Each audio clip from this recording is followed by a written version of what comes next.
I used to work at Target a couple of years ago.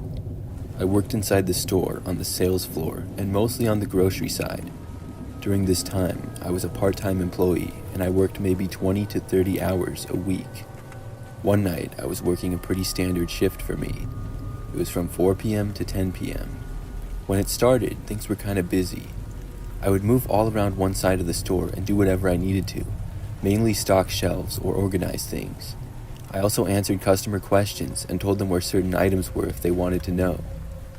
I'd been working there for about 6 months at the time, and I knew the store like the back of my hand.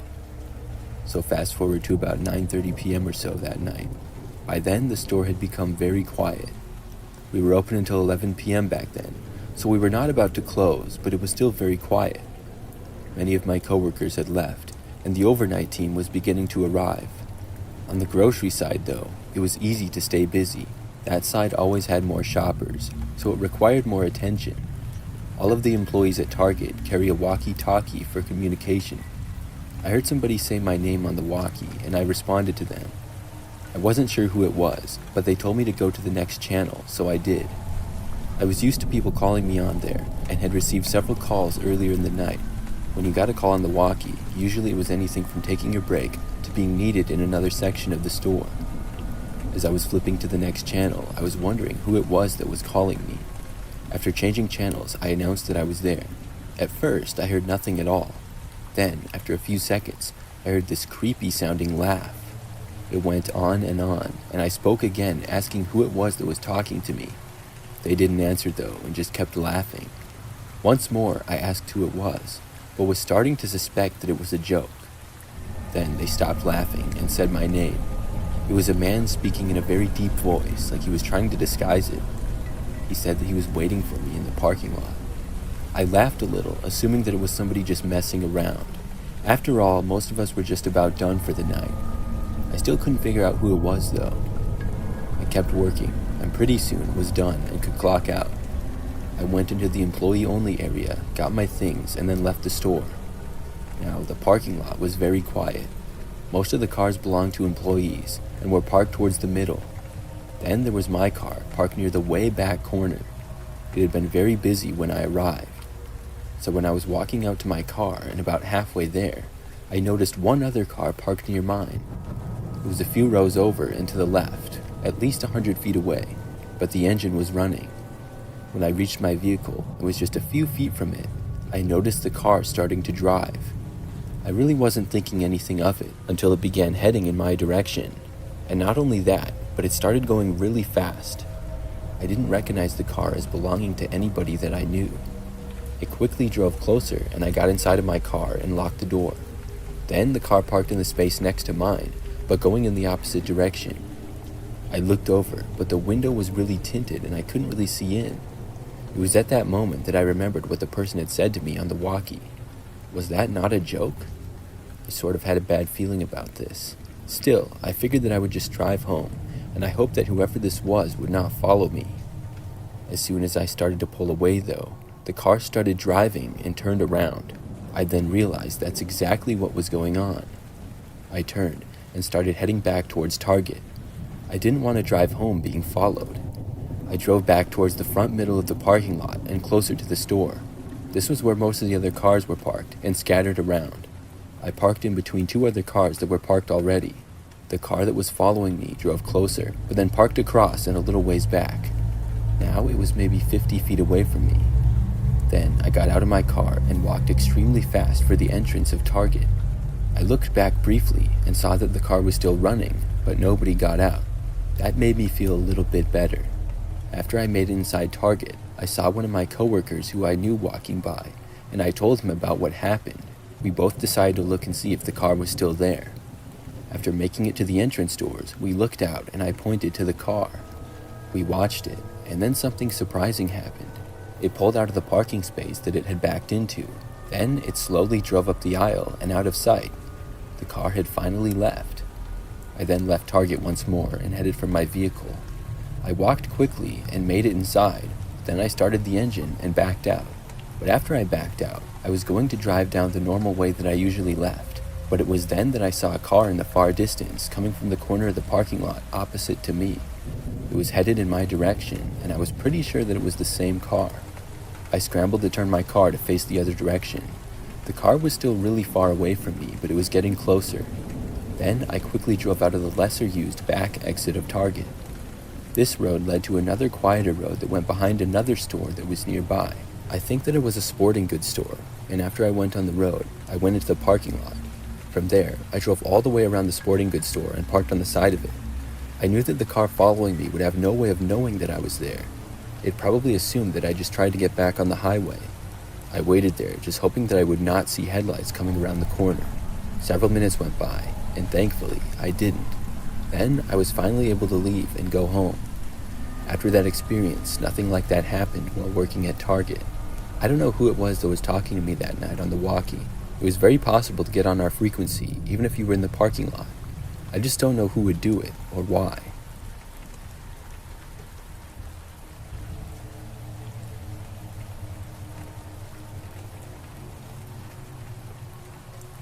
I had a really strange and creepy experience when I went to Target several weeks ago. I went shopping for a few items, and I go to Target all the time. After I got there, I was towards one of the far back corners of the store. It was very quiet over there, as the time was about 8:30 p.m., and there were not very many shoppers anymore. Out of nowhere, I saw a guy come around a corner from the next aisle. I realized that he was a Target employee. He had dark brown hair and was somewhat tall, maybe 6 feet. He walked up to me and said hi. Then he asked me if I needed help finding anything. I said no thanks, I know where everything I'm getting is, but I appreciate the help. He then offered to show me some items that were on sale, which I also declined. He said okay, and then just kind of walked off. Now, nothing was strange about that interaction, but then I continued my shopping and took maybe 15 more minutes inside the store. Then I headed to the checkouts, paid for my things, and left. I was parked towards one side of the store and about halfway back in the parking lot. I walked up to my car and then began unloading all of my things into the trunk of my car. When I was doing this, again, out of almost nowhere, I heard somebody approaching me from behind. I turned around to see the same guy who spoke to me inside of Target, but he was not wearing his Target employee uniform.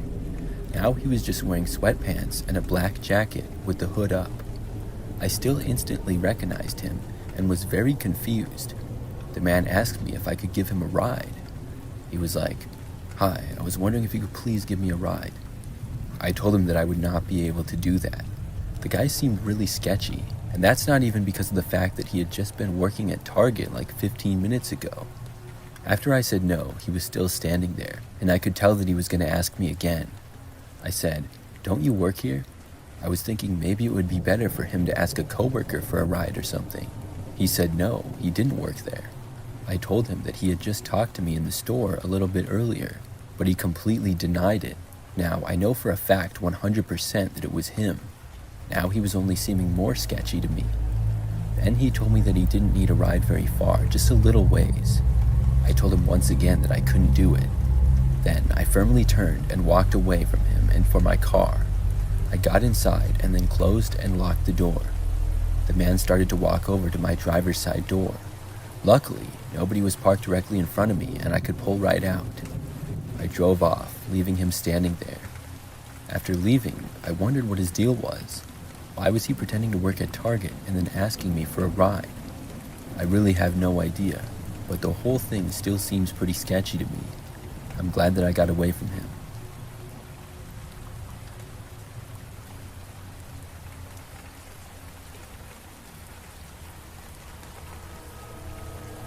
I'm a former Target employee and worked in the clothing department mainly. I worked there for 7 months total, and I liked working there. It was a good job, and most of the coworkers, as well as customers, were nice. But there was one coworker that I had some problems with.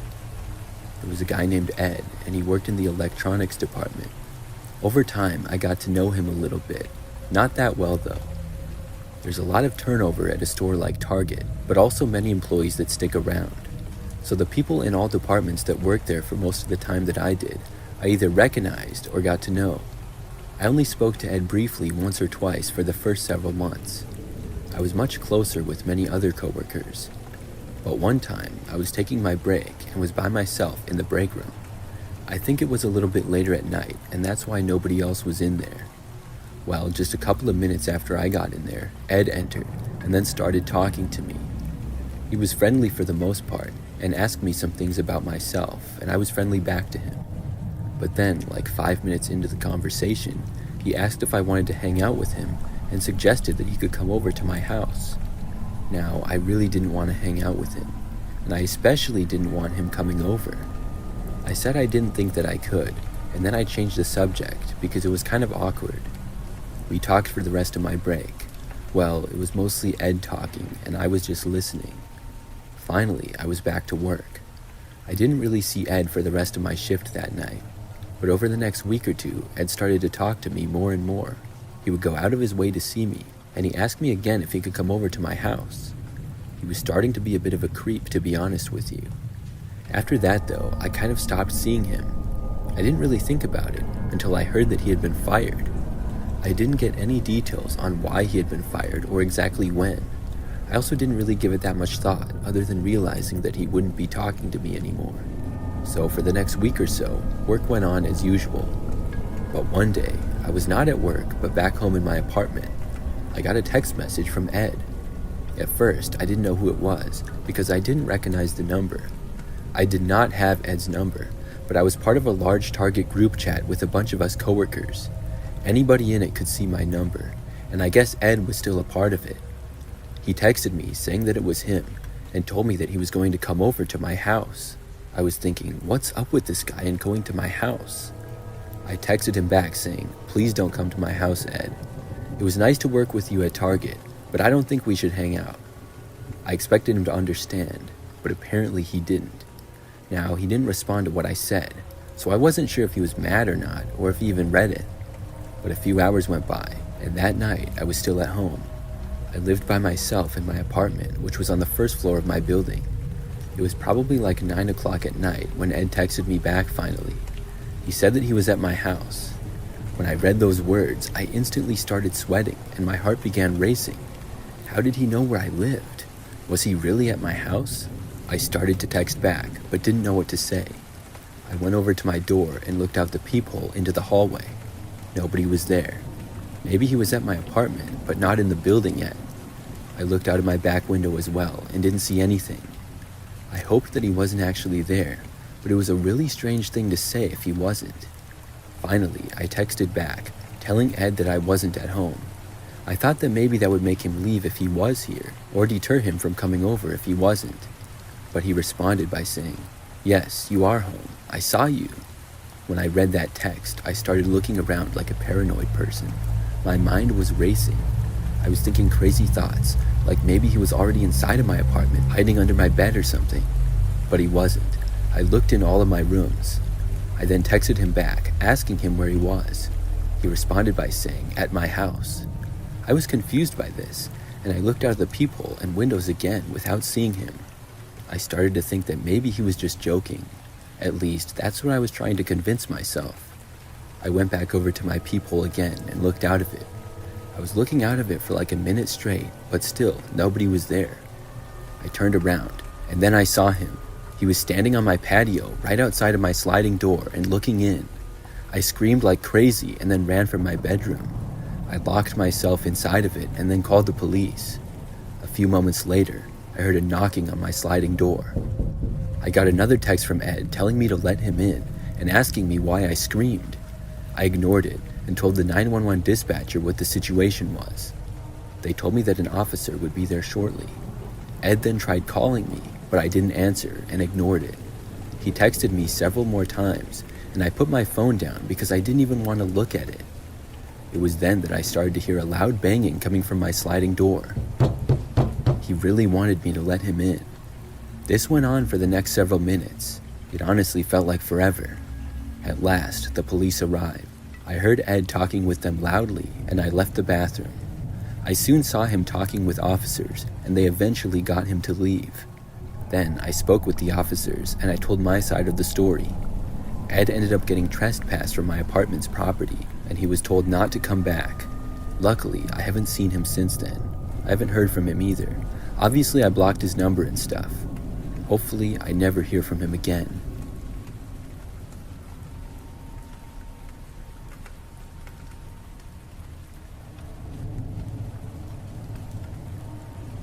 One of the scariest moments of my life happened when I went to Target last year. I went there one night to do some normal grocery shopping. There's a Target not that far at all from where I live, and I go there almost weekly. So I got there sometime at night, and I don't recall exactly when. I went inside, got a cart, and then started getting my items. I was inside of the store probably for about 20 minutes shopping at least. Then I finally checked out and left the store. I headed back to my car, which I had parked not even that far away.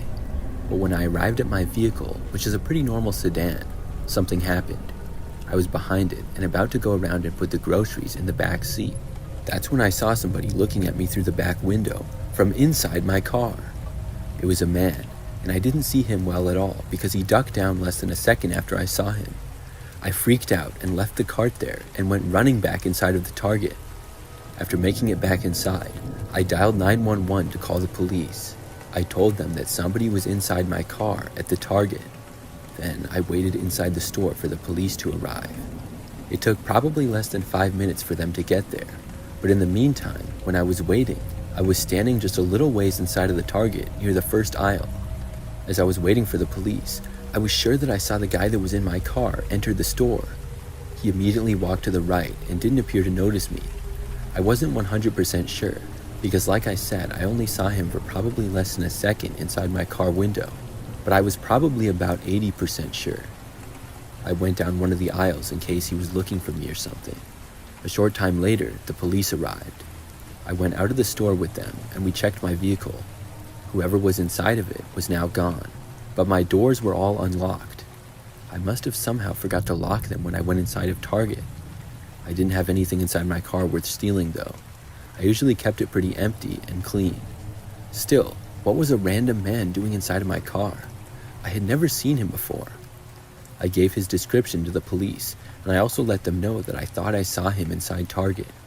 I made it clear that I wasn't 100% sure, but I was pretty certain that it was him, and it made me think that it was more likely to be him after knowing he wasn't in my car anymore. The man had dark hair, was sort of short, and wearing a tan t-shirt and jeans. He also appeared to be pretty young, in probably his 20s or maybe early 30s. The police told me that they would go into Target and see if he was still there.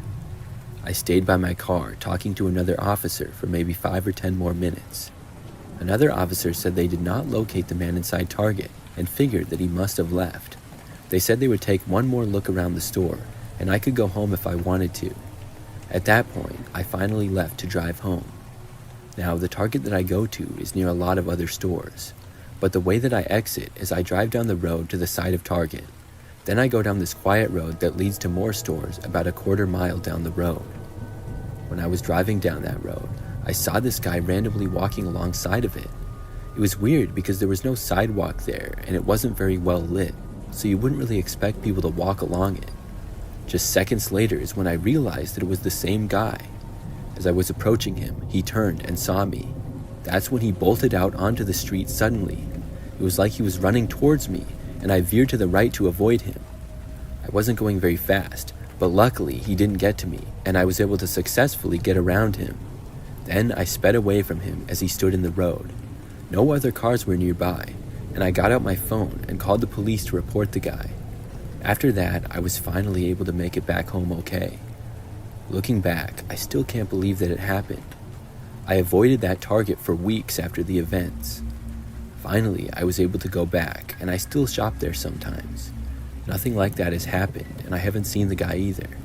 I'm hoping that whoever he was, the police found him, or he stopped his wild behavior.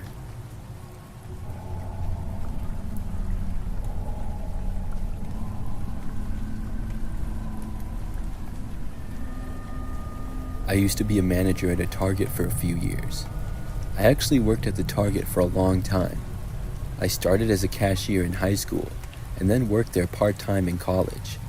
The degree that I got in college helped me to become a manager, but I also moved up over the years. So I knew the store very well, and at the time of this story, I had been working there for 8 years. I was working one night on a seemingly normal Thursday. It had been pretty busy from about 5 p.m. until 7, and now that it was a little bit past 7, things were starting to quiet down.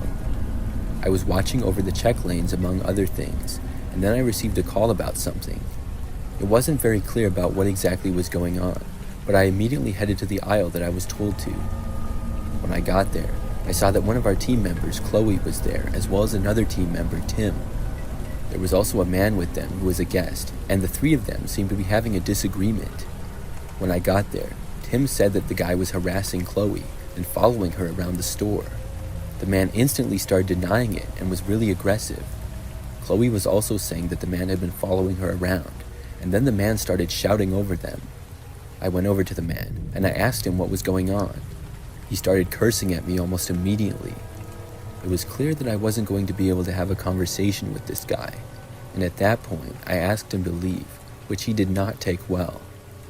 I told him that I was going to call the police if he did not leave immediately, and he finally started walking away, heading towards the front of the store. Several other people standing around were all staring at us. I followed the man all the way to the front of the store. Before leaving, though, he stopped and cursed me out almost at the top of his lungs. I couldn't even really make out everything that he said, but basically, he was just saying that he didn't do anything wrong and how dare we accuse him. He went on to say that I was terrible at my job and that he was going to sue me and a bunch of other stuff. At last, he finally left. I had come pretty close to actually calling the police on him. After the man left the store, it was a huge relief, and I then went back over to Chloe and asked her about the situation. She told me that when she was working, she started to notice this guy staring at her from a ways away. After she saw him looking at her for like 30 seconds straight, she moved. He then moved and got closer to her. Then she said that she moved aisles about 4 more times, and each time the man moved with her. He didn't even seem to be doing any shopping. The man then approached her in one of the aisles, and she questioned him why he was following her. He denied it, and that's when Tim, who was working nearby, overheard and tried to intervene. Tim said that he even noticed the man walking down 2 aisles after her and was wondering what was going on. It sounded like this guy was just a creep. After speaking with Chloe and Tim for about 10 minutes regarding the situation, I got another call. This time, it was from our cart attendant who was working out in the parking lot. He said somebody was speeding around the parking lot recklessly. I then headed up to the front of the store and met our cart attendant just inside the doors. We looked out, and there was a car going up and down the parking aisles at a speed way too fast. Thankfully, it was later at night, and nobody was out walking to or from their cars at the moment, but it was still extremely dangerous. I could hear the tires squealing as the car went down one row and then up the next. It was like he was doing laps around the parking lot as fast as he possibly could and making sure to hit each aisle. I called the police right then and there, reporting a reckless driver in the Target parking lot. The police were on the way, and I watched from the exit doors and stopped any guests from leaving the store until the car was gone. Even though the store wasn't very busy, pretty soon there was about 10 people waiting around the doors watching this maniac. Then, when he was going up one of the aisles, he appeared to lose control and he crashed into a parked car. It wasn't that bad of a collision, and nobody was inside of the other car, thankfully, but after hitting it, the man's car skidded forward a bit and then came to a stop in the middle of the aisle. The driver's door then opened, and a man emerged. Big surprise, it was the same guy who had been following Chloe around. I was shocked, but also not surprised at all at the same time. The guy then took off running out of the parking lot towards the parking lot of a nearby restaurant. The police got there shortly after. Several of us spoke to officers as other officers searched for the man. They caught him a very short time later. He turned out to be drunk and must have went on that joyride out of spite or something. I really don't know, but he seemed crazy to me. I'm just glad that the police caught him, so he couldn't do any more harm.